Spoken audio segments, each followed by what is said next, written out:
Good afternoon. I'm Ben Ayers, Dean of the Terry College of Business. I want to welcome everyone here that's in this audience, as well as to those who are on Zoom watching. Welcome to our second annual Terry Trailblazer event. We are thrilled to host this today. I want to begin by thanking Dr. Black for his remarks earlier today.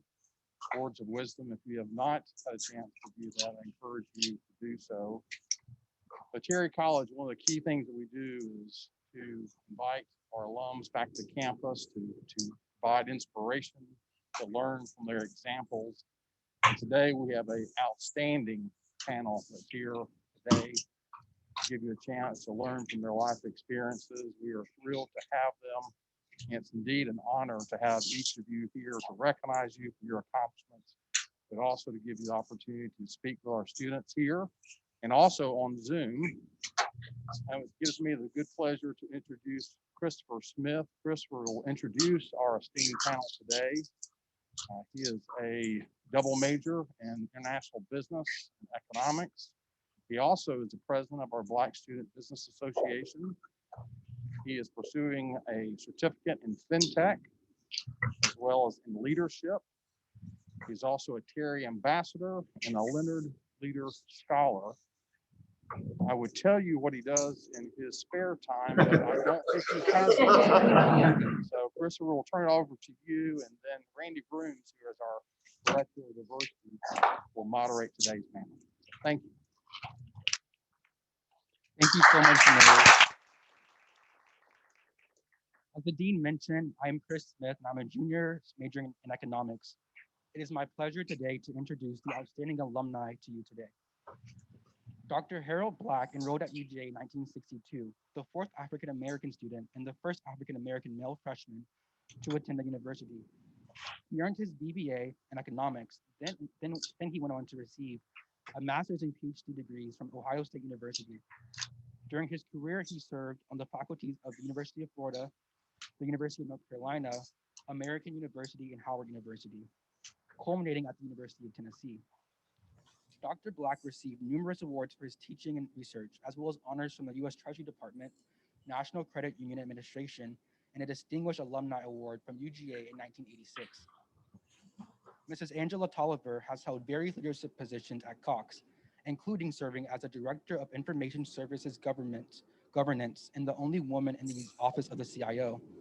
She has led several large-scale technology implementations for Cox Communications, Cox Enterprises, Cox Media Group, and Mannheim. In 2020, Tolliver was a finalist for the Advocate of the Year by Women in IT, where she was recognized for going beyond the call of duty to pioneer women in IT initiatives.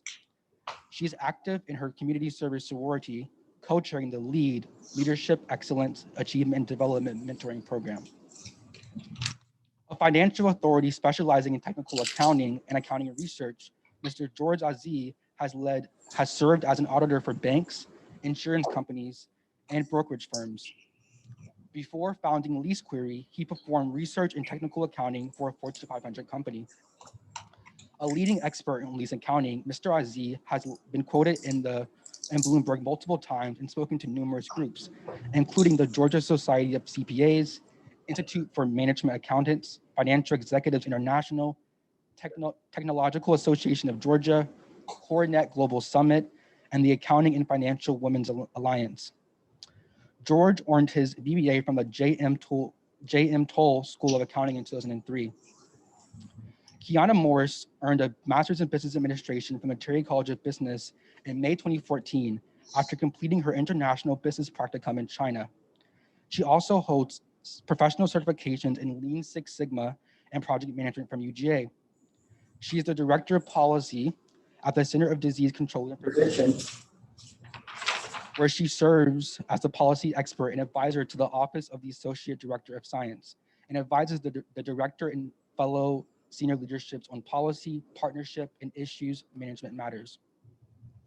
Kiana was recently nominated for Forbes 30 Under 30 for her innovation and received the 2018 Young Government Leaders 40 Under 40 Award for her outstanding leadership as a public servant. Now I'll turn it over to Mr. Randy Grooms, Terry's Director of Diversity, Equity, and Inclusion, to come forward and moderate our discussion today.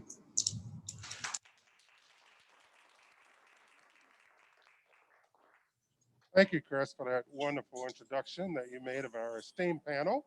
So we're going to give you an opportunity a little bit later in our panel to ask questions from the audience.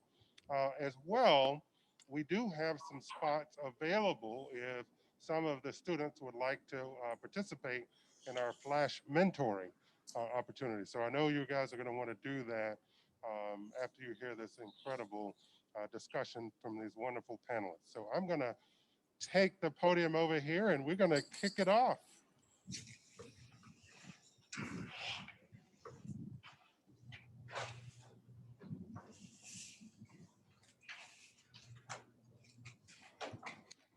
So I'll throw this question out to the panel, and if one or two of you would like to answer it, or all of you, it's completely fine.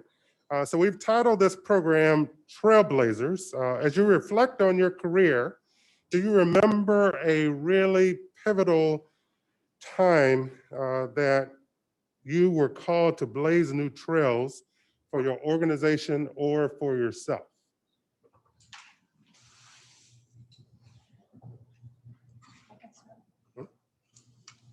Hi, I'm Angela Tolliver. And when I think about an opportunity where I was called or touched to blaze a new trail, it was when I was in the office of the CIO. I was the only female in an office with 5 other leaders. And oftentimes I would find myself struggling to maintain my confidence. And, you know, sometimes I would find myself questioning my skills in that position. And I thought to myself, if at my level, if I was feeling that way, then surely other women in my technology organization felt that way as well. So I decided to create a proposal for my boss, the CIO, and I asked him if I could coordinate just a lunch for the women in technology. And that particular proposal, you know, I basically told him that I wanted a forum where I could connect the women in technology, give them an opportunity to create relationships, give them an opportunity to empower each other. It was during a time when we had summer interns in our organization, and I asked if we could invite them as well so that we can encourage them to pursue opportunities in STEM. And then I just wanted to just celebrate the women. And that particular luncheon, we ended up having about 80 women in the organization to attend. It was, only, 2 hours because we're busy in the technology field, but it was one of the most, a proud moment for me because I had so many women to tell me that the speakers that we had, that they were empowering and encouraging. We had a safe zone where people actually spoke about some of their true experiences of feeling some of the isolation, being the only woman sometime on these project teams. We also celebrated those who had inspirational stories, and we recognized women that had long tenure. And it was just a moment in time where I would probably call it was a Me Too moment before we actually had the movement. And after that particular event in 2017, the women said that, well, they didn't want to stop there. And so we decided to start having just monthly lunches. And it didn't matter whether or not only 5 of us could go. On some occasions, we would have 40 of us to get together to talk about particular topics that were important to the women in technology. But over time, it just evolved into a sisterhood within a boys club. In technology is male dominated. And the next year, we decided that we wanted to expand it to the women in technology across the other divisions. And I decided to pitch this to my boss, and he said, yeah, sounds fantastic. And I said, well, how are we gonna figure out who to invite? He said, no, invite them all. And I said, you want me to invite 1,000 women? Who's gonna have the budget for this? And he said, first come, first serve. If we have the budget for 300, that's what we'll go with. And I'm thinking to myself, like, I don't even know whether or not we'll have that many. Well, we sold out in 2 days. And it wasn't a for sale event, it was a registration event. But in 2018, we had over 300 women from across the divisions to come together to basically connect. And we had female technology leaders from every single division represented to basically speak about how they achieved their pinnacles of success. In 2019, we did it again. We had over 400 women to come and join. We had Monica Kaufman to moderate, and it really turned into a movement where you actually had a community within technology that did not exist today. That did not exist then. And so today, after 2020, the year of changes for all things, I noticed that even though we didn't have the forum and a lot of organizational change has taken place, the women are still connecting virtually on a monthly basis. Even though I'm no longer in that particular department, I noticed that in the division that I'm now in, 2 of the women that spoke in my previous forums, they now have started a virtual community for women in IT. And so I want to say that I saw the need to try to create a community in a male-dominated world, and it has been very beneficial for hundreds of women per the feedback I've received. Thank you, Angela, for that wonderful example. And it just goes to show, as Dr. Black mentioned this morning, if you see a problem, you come up with a solution to it, and you've really made a difference, and I think a home for many women in your organization. Is there anyone else that'd like to address this question? I can probably speak to that. So I serve as the acting director for the Office of Planning, Budget, and Legislation within CDC's National Center for Health Statistics. And as most of you know, we are going through a pandemic right now, hence our mask. And so, of course, a lot of the work that we're doing is on the front lines. We're partnering with several people within local and state government entities. And back in November timeframe of last year, actually August of last year, I was asked to go work in what was called the Chief Health Equity Officer Unit. And this is a specific unit within our response for COVID-19 that focused on collecting race and ethnicity data and information for Black and Brown individuals. At that time, we had not had a lot of information on race and ethnicity, specifically for COVID-19, and looking at social determinants of health and how it's impacting that specific type of community. I was leading the partnership, policy, and communications office and team for that group. And so I looked at trying to make a relationship with some of our state and local entities and really building that relationship to make sure we're collecting the data efficiently, getting information out there, and being able to connect to other communities than what was being connected with at the time. Serving as a millennial in the federal government is definitely challenging in itself because as a Black female and a Black female that's in her mid-30s, you don't normally see someone that looks like you in a director position. So oftentimes you have to be able to be 2 steps ahead. You have to be able to build relationships with individuals. You have to be able to communicate effectively.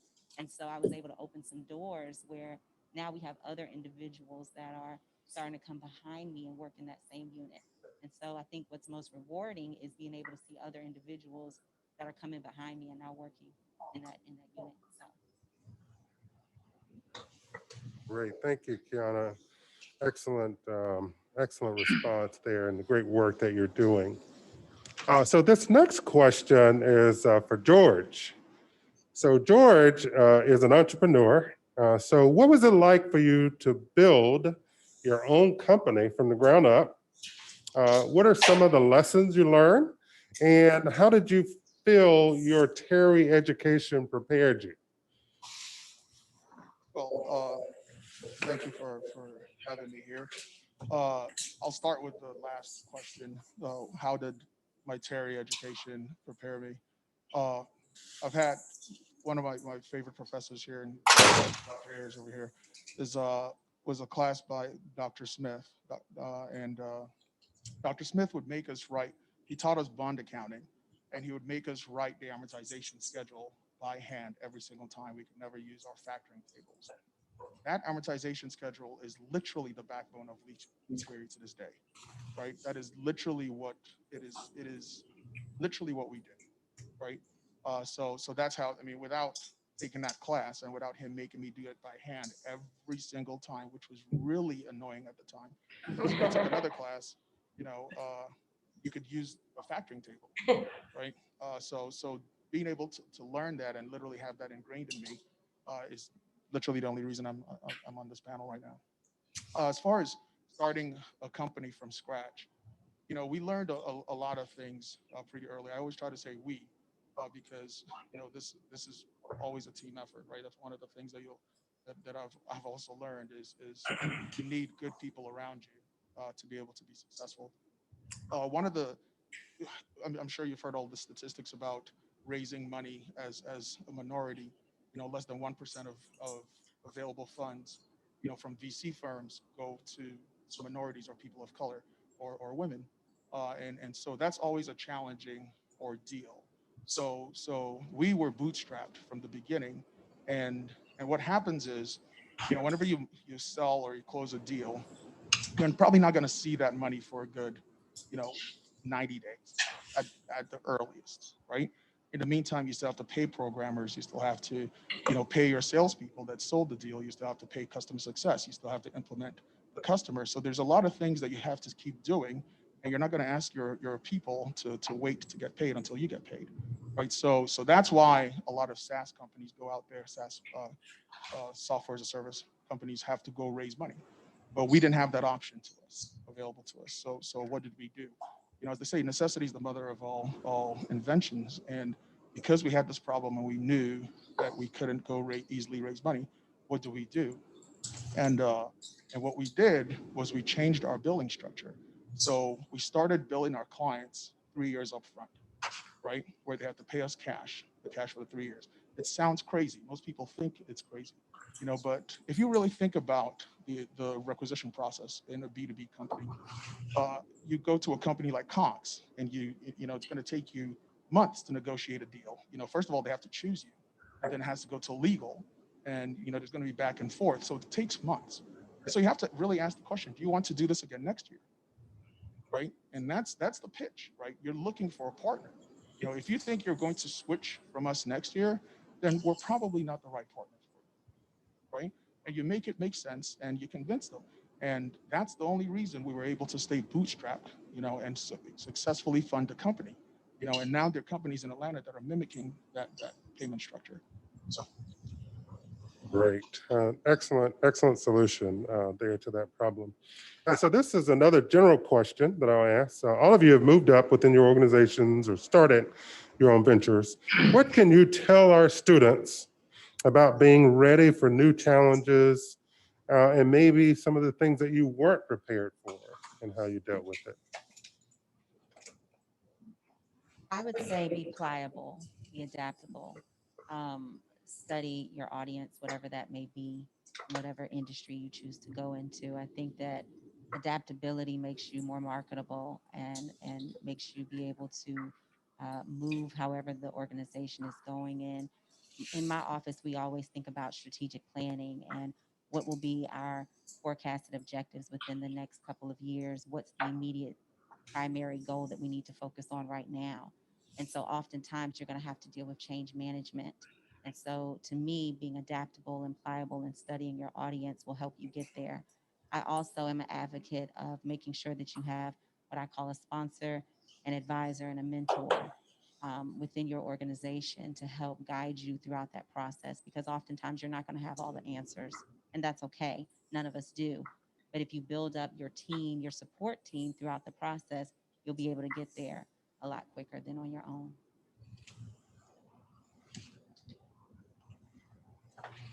Well, in addition to that, I have a couple of principles that I try to keep in mind when I enter challenges. And I actually use my initials to remind me, ART. The first one is you need to ensure that you have the right attitude when you encounter a challenge. You need to make sure that you're resilient. I call that the bounce back. When something doesn't go your way or when something may have been done to you unfairly, you have to be able to be resilient and not give up. And then T is for talent. You have to be able to do the job and do the work. And a lot of people that are really talented and true masters of their art, they have to put in a lot of effort. You know, few of us are actually born with just this magical talent to do something. And so when I think about talent, I think about putting in the effort and the preparation to stay ahead, to differentiate yourself. When I started with my company 20 years ago, I came in as a lead business analyst. And when I figured out that I needed to find ways to do my job better, I decided to study Six Sigma and get information about lean practices and be certified in that area so that I can truly be the best business analyst and business process management person that I could be at the time. And then when my career evolved and I started leading projects, I realized that there were some opportunities for me to get better there. And I joined the local Atlanta chapter of Project Management Institution, PMI.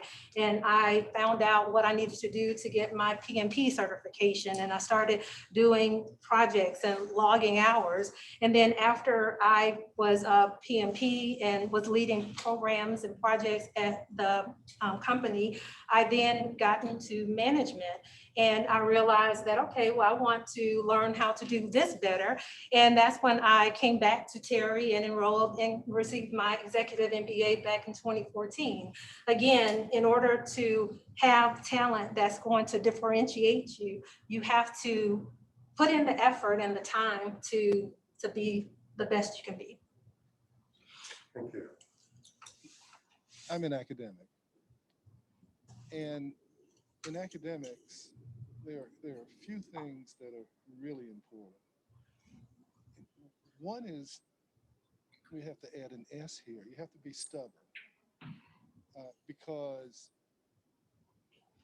if you decide that you are going in one particular direction and nobody else is going in that direction, then you have to decide whether or not to keep doing that.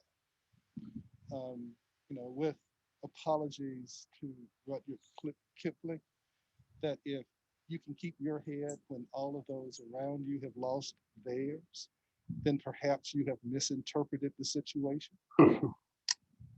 Well, oftentimes when one is following a particular line of research, if it doesn't pan out, then you have wasted a year, 2 years, 3 years. And that really damages you from an academic standpoint as far as tenure, promotion, salary. And so you may go down a road in which no one else is going. And if you fail, it will damage your career. It will set you back. But if you are stubborn and think that that's the way you should go, then I always tell my students to follow their muse, to go do that. In my example is that when I left the University of Florida, went to the Control of the Currency, and was asked to pioneer research in lending discrimination, my chairman at Florida said, because I had been producing a steady stream of papers in theoretical monetary processes. I'll explain what that is later. And my chairman said, you have to, I was on leave. He said, you have to stop doing that work because do you think that the top journals in business will publish a paper on lending discrimination? And I said, yes. And the reason that hasn't been done is because all of the pieces have been simple statistical averages. And I said, so if we put in economic theory econometrics, do it the right way, it will get published. He says, well, if you stay doing that, we're not going to promote in tenure. So they took a vote, and I heard that one person voted for me. And I was at the control of the currency. I was doing this work, and we were right. He was wrong. First 5 papers all landed in A journals, the best top journals. And my next faculty appointment was at UNC Chapel Hill, which was in those days light years removed from Florida. And my Florida colleagues would come up to me at professional meetings and they say, we really messed that one up. They didn't really say mess. But here's the thing. I was following my own intuition, my own intellect in doing it. And I encourage everybody else that you have to remember there may be a price to pay, especially if you're wrong, but you have to have the courage to follow through on your conviction. One other thing. I was talking to a graduate student who was doing work in minority women's studies and using statistical analysis and very, very sophisticated analysis to do these. And I told, and she was, had an internship at the Federal Reserve in doing this work. And I encouraged her that she'd like to do that, to continue to do that. Because in my career, I've been, I think, successful beyond my imagination. And one thing that's always been there, my colleagues come up to me and they'll say, how do you generate those ideas? Where do those ideas come from? And look, if you do this sort of work, some of the people in this room will know the answer. And that answer is, we come, a lot of us, what I've been hearing here, at issues from a different perspective than the people who have traditionally run these industries, run these universities. It's not saying ours is better or ours is worse. It's simply that ours is different. And because it's different, it adds value. Great. So how many students out in our audience today would like to become a business faculty member? Raise your hand. Hey, so good. I can still ask my next question. So Dr. Black, here in Terry, we've launched several initiatives to encourage students to pursue research and to consider careers in academia. What advice can you give them to help encourage them on that path? Depends on where you want to go. Let us suppose that you're thinking about, let's say, a PhD, or you're thinking about an MBA. Well, a large number of our doctoral students are coming out of our MBA program. I don't know if that's particularly true here at Georgia, but at other places where I've been, students interested in business, acquiring a deeper understanding of business and going into an MBA program. Many of the top students have been encouraged to keep going with their education by acquiring a PhD. Because look, let me tell you a little secret. Aside from my brother's occupation, he was an airline pilot. I cannot, well, even including airline pilots, I cannot imagine a more fulfilling career than the one I picked. It's like I was born to do this. And I didn't know until I came here. My parents were both school teachers. And I never wanted to be a school teacher because I never wanted to have to go to some place at 7:30 in the morning, right? Have 8 classes with runny nosed children and then go back. Right? that didn't seem like the way I wanted to live my life. And I came here. And what did I discover? That my professors, especially my business professors, were smart. They didn't have to teach all day. They could read for a living. I said, where in the world are they? Where do I say? And they pursue their own ideas in their research. And then they could mentor students. And I thought that it was the best job in the world. And it is. Because there is nothing better than after you go through the gauntlet, being a tenured professor at a major university with good graduate students, a light teaching load in a field that doesn't impoverish you. I don't think there's a better life. And so if you love to read, if you love to think, if you love to solve problems, because that's what you do. Yeah, I keep saying, I can solve any problem. You know, you may not like my solution, but I can tell you the steps that got me there. And as I always tell everybody, if you don't like my solution, if you don't like my opinions, you just proved me wrong. And if you prove me wrong, I'll adopt yours. Thank you.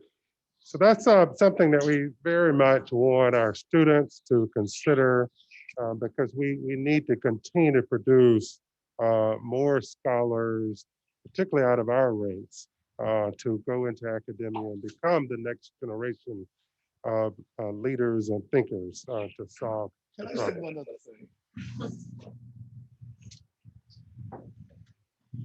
There has been basically a transformation and it's markedly so, especially at my age. When I first came to the university,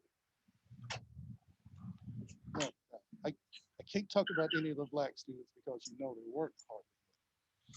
But if you went into other universities, especially predominantly Black universities in the state, the majority of the students were not in fields that we would consider to be, I hate to say it, but academically rigorous. Let me put it that way, okay? You did not find the majority of our students in math, in business, but they were over in more arts and science fields that were not as technical. Let me put it that way. Now, over my career, I have seen that shift.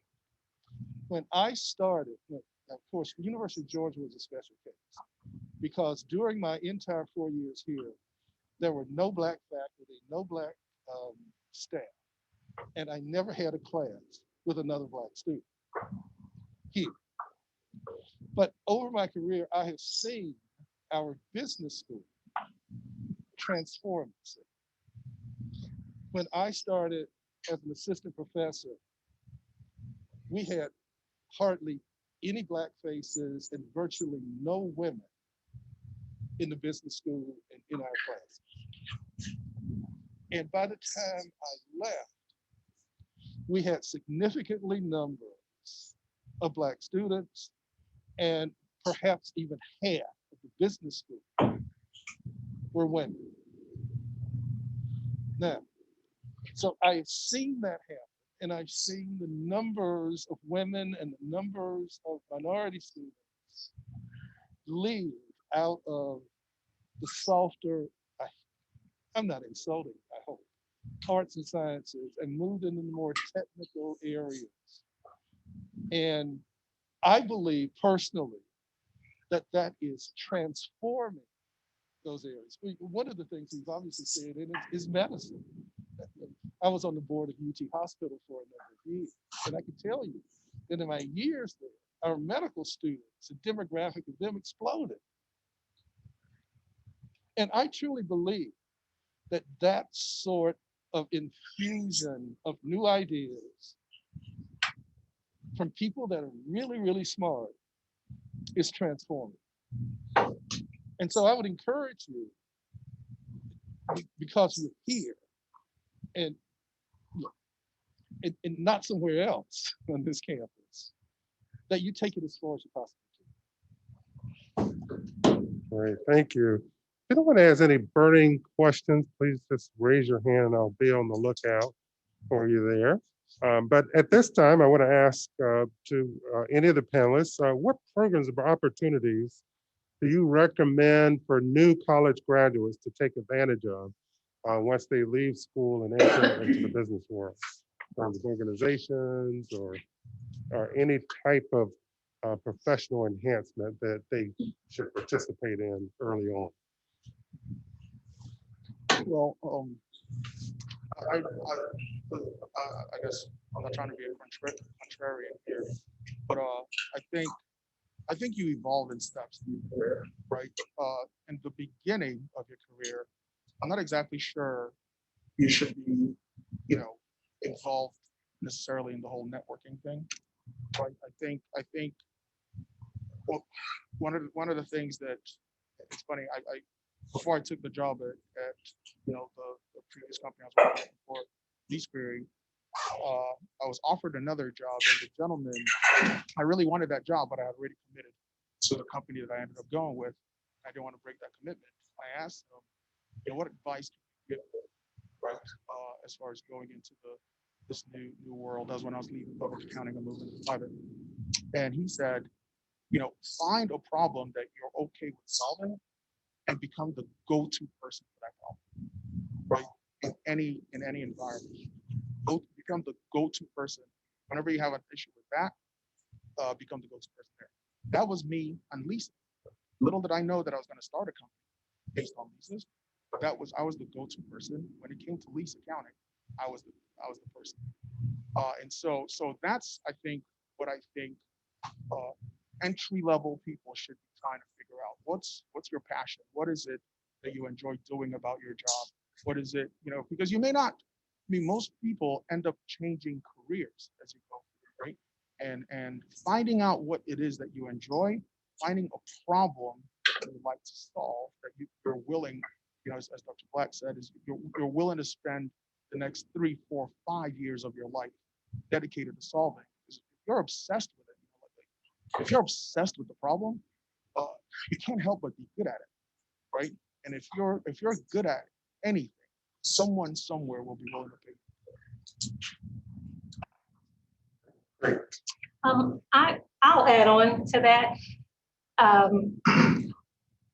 When I think about advice that I wish I had when I was entering into the job market some 30 years ago, I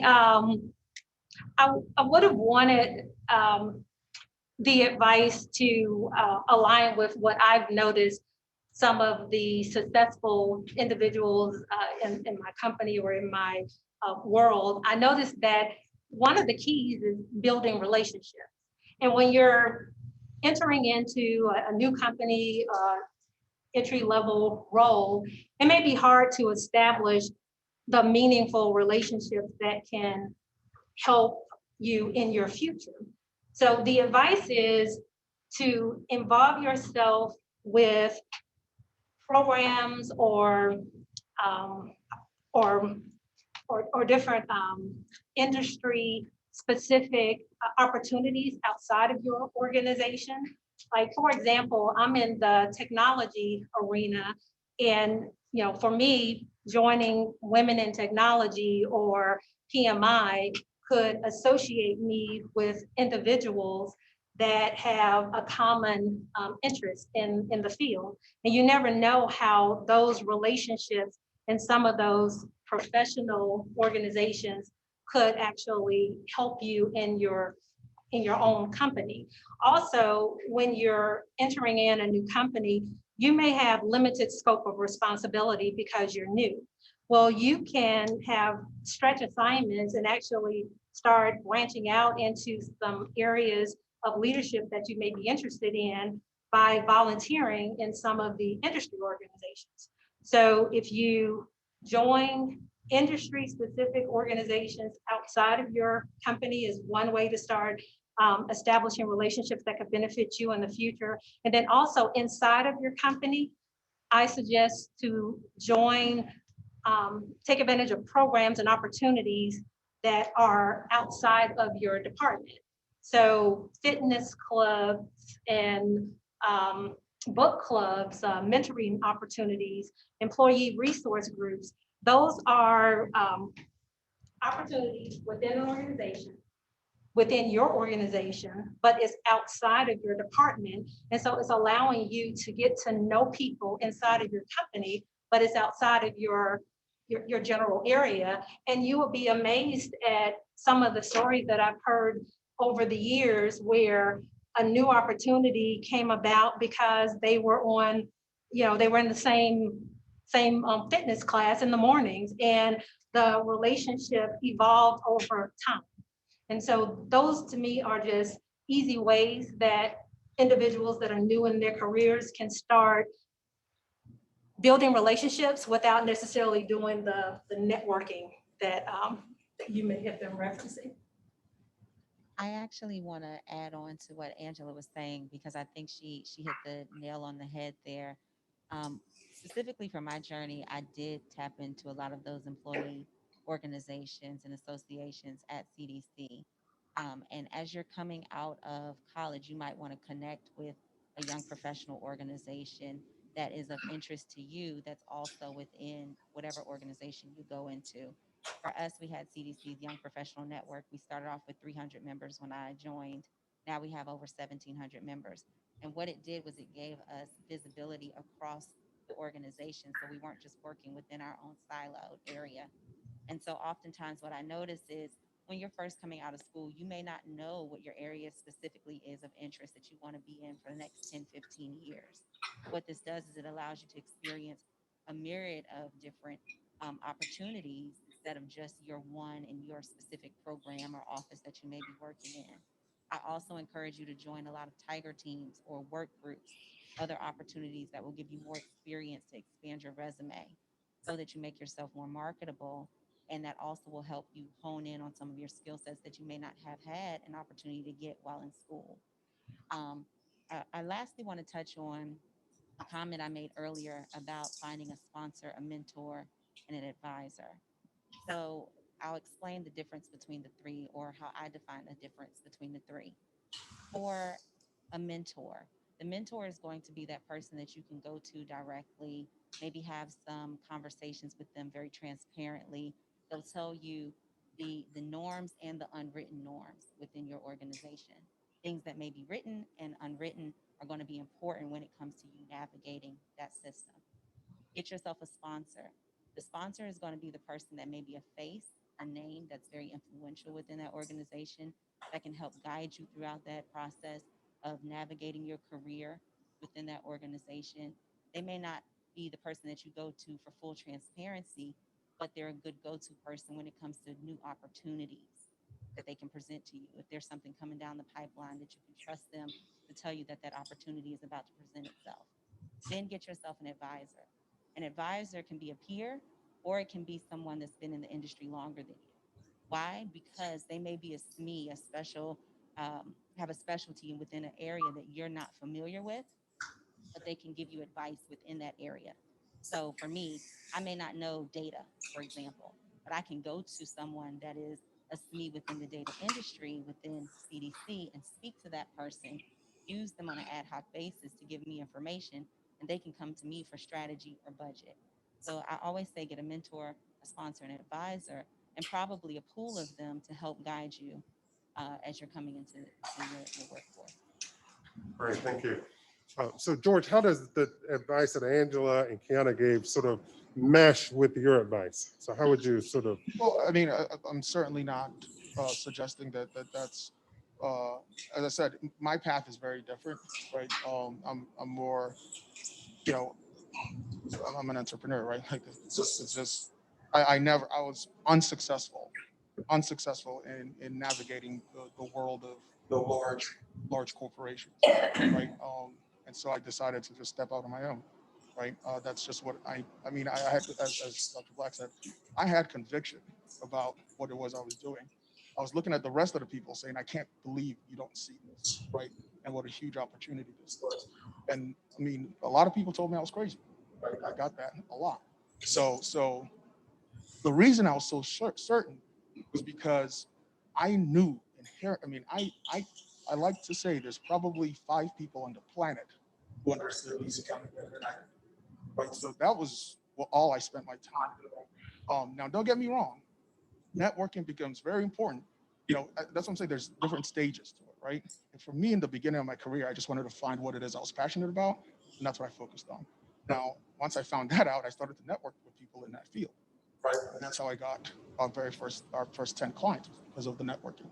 So I'm not suggesting that networking is not important. I'm just saying I'm telling my story. For me, it was different. It became important not in the beginning, but at a different stage. Okay, thank you. So Kiana, how much and in what ways has earning your MBA impacted your career? And what advice would you give to a current MBA student? Good question. So I work in the Office of Planning where I do a lot of policy, strategic management, budget, and legislation. So, of course, working with Congress as well. And I'll be honest, when I first got my MBA, I thought the same question. I said, how is this going to help me navigate work at CDC? And everything that we do is based on strategic planning and strategic management within my office. I think that getting an MBA, working in getting any degree in business, to be honest with you, will help you learn about relationship management, which is vital when you're talking about navigating the career that I'm in. You have to know how to build relationships. You have to know how to negotiate. You have to know how to problem solve and think critically under pressure within very tight deadlines. So for me, those were things that I was able to learn while getting my MBA at Terry. Angela, would you have anything to add to that? Well, when I came back to Terry for my executive MBA, I was actually leading a community service program where we were coordinating several community service events across the metro Atlanta. And it was an event that started off small, but it ended up being something larger. And I wasn't given a budget, but at the end, I was to facilitate 10 community service events and have an event for over 7,000 at Atlanta Centennial Park. And I remember being in the Terry building across from Lennox, and I'm trying to devise a game plan, a strategy for how I'm going to build the $300,000 budget that I had estimated for this nonprofit. And so I would say that just coincidentally, I happened to be a Terry Executive MBA student when I had a new challenge. This is my first time ever leading a community service project of this magnitude. And in the end, a lot of the skills that I gained in those courses helped me to be very successful with the event. We were able to service probably 10,000 people in the metro Atlanta community, serving a variety of needs targeted for the Black community. And we ended up having a budget left over to spare. Fantastic. That's where we like it. Well, very good. So this question is sort of general. Yes, a question. Yes. I'm sorry, I was just gonna ask based off the 2 answers that you guys just gave. So would you say that your MBA for you guys was more so about the skills that you learned within those classes than I guess like not the material, but you know what I mean? Like, was what was ended up being more valuable in the long run for you guys more so like the skills that you actually learned like outside, like navigating through those classes, or was it also kind of like the material also that kind of helped you? Like, I think it was both in my area. For example, I took a strategic management course while I was getting my MBA, and I'm leading strategy and strategic planning for my office. But of course, we take accounting and finance and stats and all of those other courses as well. I would not have known then that I would be working, in the National Center for Health Statistics, because that was probably my least favorite class. But yes, to answer your question, I think it's a merit of both the written material that you get in terms of the books, but also making it applicable and the experience that you get hands-on in the work environment itself. And for me, it was the content in the classes. I was in technology for 20 plus years prior to coming back to get my executive MBA. And that was because I realized as I was growing up in technology, I was sitting across from business department heads, the department heads of accounting or treasury or FP&A or supply chain. And I realized that as I'm having conversations with them, trying to understand how technology can help support their businesses, I didn't have the best understanding of their businesses. And so being able to come back to Terry and focus on my MBA, it gave me new information about the various business courses. And I was able to start applying that knowledge immediately because I coincidentally was already a financial systems leader and already sitting across from those individuals. And I was able to apply the business learnings in my technology job supporting the financial businesses. I was able to apply that immediately. Thank you. Right. So my next question is going to be a little bit more fun in nature. So what made you decide, or would you like to share your story of how you chose to come to the University of Georgia, and then what led you to becoming a business major? So any of you. Okay, people have heard some of this story. I went to Booker T. Washington High in Atlanta. We're the Bulldogs. I didn't know the University of Georgia were the Bulldogs until I applied. I know that sounds really strange, but you have to understand that in those days, we had no interest in the University of Georgia because the University of Georgia had no interest in us. Yeah? I mean, that's just the plain fact of it. So how did I end up at the University of Georgia? My brother went to Purdue. I was going to Purdue, and if you chose a major not offered at a black school, my brother wanted to be an engineer, he couldn't go to Georgia Tech. The state of Georgia would pay a black student's out-of-state tuition to leave the state. So my brother got his tuition waived, and my dad was able to afford it. My mother never believed in borrowing money. So Hamilton Holmes and Charlene Hunter Galt are ordered admitted in January of 1961, and my dad looks at me and he says, "You can't go to Purdue," because the state legislature took away the tuition waiver once the university was ordered to desegregate. And so he said, "You're gonna have to find yourself a place to go." And because he's taking up most of the money, it's gotta be a place that I can afford. And so we had no literature on the University of Georgia. And because of Hamilton and Charlene, I got information about the University of Georgia, and I told my parents that I wanted to apply. And they said, "Well, go ahead, but they won't accept you." And of course, the rest is history. And so when I came here, once again, I didn't want to be a school teacher. And I love to read, and I had no idea what I wanted to be, but my father's oldest brother was an attorney, soon to be a judge in Cincinnati, Ohio. By the way, my father had 3 brothers and 3 sisters, and they all started school, and most of them graduated. And the interesting thing about it, you have to understand, his father drove a coal truck, and his mother was a domestic, and she would not let her girls do any housework because she didn't want to train the next generation of domestics. So she insisted that they go to college. And they all became school teachers, because back in those days, if you were black with a college degree in the South, you either worked for the government or you worked for yourself. So when I came here, I didn't want to be a school teacher. The only other occupation I knew something about was being a lawyer. And I came here in a pre-business program a pre-law program in the College of Business.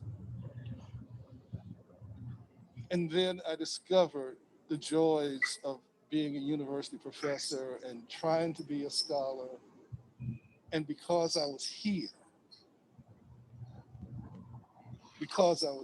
just for that reason, I really fell in love with economics and with finance and the whole business process and trying to make sense out of it, and the whole notion of laissez-faire and competition and competing systems. And for a person like me, who loves to think about those issues, it was perfect. And so I came to Georgia, I felt, because I didn't have any other choice. By the way, all of those scholarships, save one, were to Black schools, and I was all caught up in the civil rights movement. And so I didn't want to go to a Black school because I didn't think it furthered civil rights and the whole movement toward integrating the schools. By the way, one last thing. My father thought, and my mother both said that they never thought they would live to see the day when the public schools in the state of Georgia were integrated. We've come a long way. So I will share the story that I shared with Dean Ayers when he invited me to be on this program. My story about how I ended up in my particular major is sort of funny in the sense that when I was in high school, I told my mother that I wanted to be an artist. I had a creative side. And she said, well, artists don't make money, so you need to be something that leverages your math skills. So she said, I think you should be a CPA and you should go to a college in state. And when I got accepted to University of Georgia, Terry College of Business, I took her advice and signed up to be in accounting. And I didn't realize that, the first, I guess, year or two of accounting, those are like the basic classes. When I got into a class that was more advanced and I had these guys laughing, I ended up being a victim of one of those 3 to 4 hour accounting exams where you start off with the T-bars and every answer on one page feed as input into the next page. And by the time I get halfway in the exam, I'm starting to question some of my formulas. And I was getting very nervous because it was a pass-fail exam and I really couldn't afford to not pass this class. And I was the last one in the class taking the exam. And when the teacher was rushing me along, I just bowed my head and said a quick prayer. And I said, Lord, if you let me pass this exam, I will change my major in the morning. And the instructor flipped through my pages, flipped to that last page, looked at the answer, looked at me, looked at the answer, looked at me, and then told me that I had passed. The next day, I was at my counselor's office and I asked him, what are other majors that I can have at Terry that would not delay my graduation? He gave me a chart, and MIS was a major I had never seen before, Management Information Systems. That was about 30 years ago. So that was about the time when it was introduced. And it was about technology. It was innovative. It seemed to be something that could leverage my math and my creative side. And I took the major, and by far that was the best decision I had ever made, because I'm one of the few people in my circle that are actually still working in a field that is associated with my undergraduate degree. So many people receive their undergraduate degree and their careers take them elsewhere. I graduated with the MIS degree and I'm still in management information systems 30 years later. Wow. I think my story is for how I ended up in UGA and ended up in accounting as well. I'm Nigerian, and my family moved to this country in 1996, And the reason we moved was because my dad came to the Olympics in 1996. And Nigeria won its first gold medal in 1996 in the Olympics at Sanford Stadium when they played Brazil. And so my dad saw it was an omen, right? Did research, and he'd always wanted me to be a doctor. So he came back to Nigeria where we were and said, we're all moving to, to Atlanta. And George, you are going to attend the University of Georgia, right? And I hated it at the time because I was more of a math person and I thought engineering and I thought I was going to go to Georgia Tech. And he knew that if I went to Georgia Tech, I would 100% become an engineer. And he wanted me to be a doctor. So I guess we half and half it, right? I attended UGA, but I didn't end up being a doctor. Now, how did I get into accounting? My dad always made it clear that, George, you're not boomeranging me, right?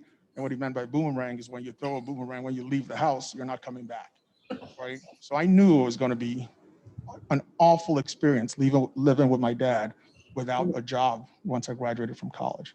So after I decided not to do the whole medicine thing, I literally ran the gamut here. You know, I was writing for the Red and Black, and one of the big jokes was my major would change every year. You know, I was computer science, I was MIS, I was, journalism. And then finally I noticed one of my friends would be dressed up every Thursday in a suit. And I asked him, why are you dressed up? And he said, well, it's this thing called Beta Alpha Psi. It's an accounting fraternity. And companies come to take you to dinner on Thursdays. And I mean, they weren't going to Chick-fil-A, no offense to Chick-fil-A. I mean, they were going to like the Last Resort, Porterhouse, I mean, really nice restaurants. So I investigated it and I realized, oh my gosh, if you major in accounting from UGA, you literally don't have to look for a job. They will come for you, right? So I said, so my point is I'm kind of a charlatan when it comes to accounting because I only did it because I was, scared to holy hell for what would happen if I graduated without a job. And it was the easiest path that I saw to get a job. So you got in and I got out. Exactly. So my story, we didn't go to a big dinner, but it was inspired by food. Um, in 2012, I received a random handbill in the mail from UGA Terry School of Business, and it said, "Oh, join us for lunch. We're having a luncheon on a random Tuesday. It was a Tuesday or a Thursday." And I was working at CDC at the time. I had not thought two steps about going back to get my MBA because I knew I didn't have the funds to pay for school at the time and I was going to be working full time. And so something was pressing on my heart and I was like, well, maybe I'll go get a meal and just see what they're talking about. So I went to the luncheon. I'm sitting in the luncheon and I don't eat red meat or pork. Okay, I'm pescatarian now. At the time, I could do like chicken or turkey. There's relevance to that because I go and I grab a turkey sandwich, not knowing that the sandwich got mixed up and actually had ham on it. So I'm sitting in the audience like you all are. I bite into the sandwich while they're doing a presentation. Immediately, I start coughing, making a big scene in the middle of the room. Everybody's looking at me. I'm like, oh my God, I have to leave, grab some Benadryl because I'm probably going to pass out in here. So as I'm walking out, RG Russell, who recently retired, sees me in the hallway and she's asking me, questions. And she's like, oh, you're getting ready to leave. What's going on? And I'm like, yeah. I'm kind of brushing it off and saying, I have to go. I got to get some Benadryl. I'll talk to you later. And she gives me her card and her information and says, well, what's what was your GPA? And where do you work? And I say, oh, well, I graduated magna cum laude. I had a 3.8. I'll give you a call later. So she follows up with me about maybe a week later and says, well, Kiana, send me your resume, send me your information, your unofficial transcripts. I said, RG, honestly, I'm interested, but I don't know how I'll pay for school at this time. I don't know that it's the best time for me to go back to school. And she said, still apply. Let's see if we can work something out. You seem like a really strong candidate. Now, school started in 2 weeks, okay? I had not taken the GRE or the GMAT at that time. So I asked RG, I said, well, is there any way to waive that? And she said, no, you're going to have to take that GMAT or that GRE. You have to get your results in order for you to get accepted. And it has to be a certain score. So this is when I started to implement prayer and fasting into my program to get into Georgia, because I knew that not only did I not have the funds at the time, but I had to pass at a certain score within the next 2 weeks, and I had not studied one piece of material to prepare myself for these exams. So I missed the prayer and fasting. I went to the library. I grabbed every Kaplan, Princeton Review, and any other type of book that you could possibly think of at the time, because I could not get into any of the group courses that they had or any of the student tutoring that they had for those tests. So I walk in and I get ready to take my exam. And I remember this guy saying to me, "Oh, this is my 6th time taking the test. How many times have you taken it?" And I said, "Well, this is my 1st time. Hopefully I passed. I think I'll do fine." Went in, and surely enough, 2 days later, RG calls me and says, "Congratulations, you scored high enough to get in. We'd love to have you." And so I was really ecstatic. But again, I had one dilemma, which was paying for school. So I talked to my boss at the time, and I found out about a program called the Long-Term Education Program that they have at CDC. And I ended up being the first person to receive the award for LTE at the agency for the chief operating officer. And that's actually what allowed for me to matriculate at Georgia. So that was my story. All right. Well, that is a wonderful story of perseverance and things coming together for you. So it's really been my honor to moderate this wonderful panel and to hear your great insights and stories that you share with the students. And it's just a wonderful transition that I want to thank Dr. Ben Ayers for this idea to have these trailblazers. Last year, we had the pleasure of having Deja Walker, a partner at KPMG, Chris Ward, a partner at EY, Rachel Perry, managing director at Aon, and James Jackson, a retired banking executive. And so we're delighted to have this very austere group join this group. So if Dr. Ben Ayers will come and close us out, we appreciate it. Thank you, Randy. Please join me in thanking the panelists for a wonderful discussion today. We are incredibly proud of you, and I have thanked each of you to recognize you as our second group of Terry Trailblazers, and we're so thrilled to have you and appreciate your words of wisdom.